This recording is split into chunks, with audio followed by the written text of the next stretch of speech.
So the big vision is that the world doesn't build things using legacy IT, but builds things on the internet itself.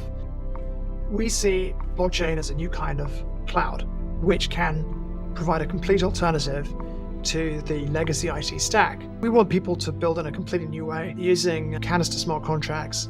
And as a result, the internet computer has to perform at a level far beyond traditional blockchains. That means that people need to be able to store vast amounts of data on the blockchain.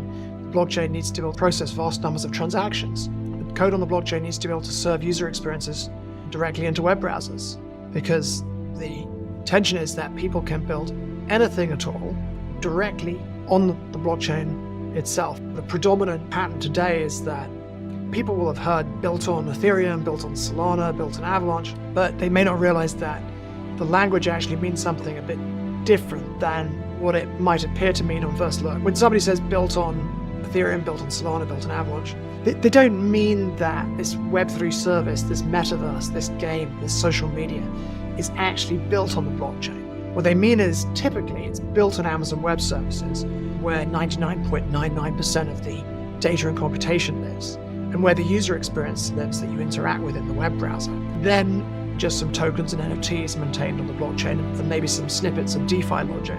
Getting rid of the decentralization theater, getting rid of the centralization, making these Web3 services secure, put these Web3 services under the full, true control of DAOs, where the DAOs actually update the software and completely transparent and there's no backdoors.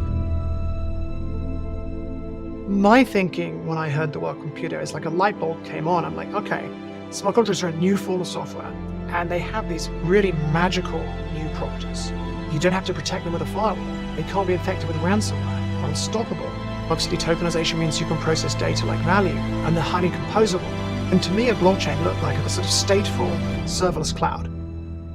There's so many problems with legacy IT, and it's all just evolved. Computers with hardly any power, hardly any storage, hardly any memory, no network, or very slow networks. And that's what's behind everything we use, right? And that's why it's so complicated. It's just evolved. But blockchain gives us a chance to rethink what our back-end tech platform should be from scratch and produce a vastly superior platform for the world to use.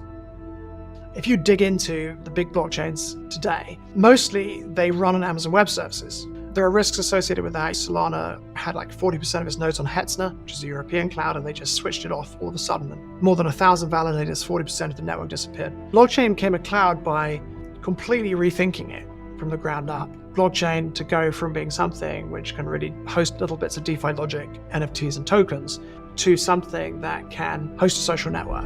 Your Web3 service, whether it's a game, metaverse, social media, whatever it is, this advance is very important. If you change the foundations, you change what's built on them. So today, society, modern society is run on these kind of digital frameworks that are created for us, whether that's the social media, say, business or supply chains or medical records. And these digital frameworks are provided by systems and services, which are created using software. Right? Those are the foundations of our society today. If they break, everything breaks. So if you can improve the foundations, you can improve the digital frameworks that society uses. I mean, OpenChat was the world's first open internet service, but it's a messaging service.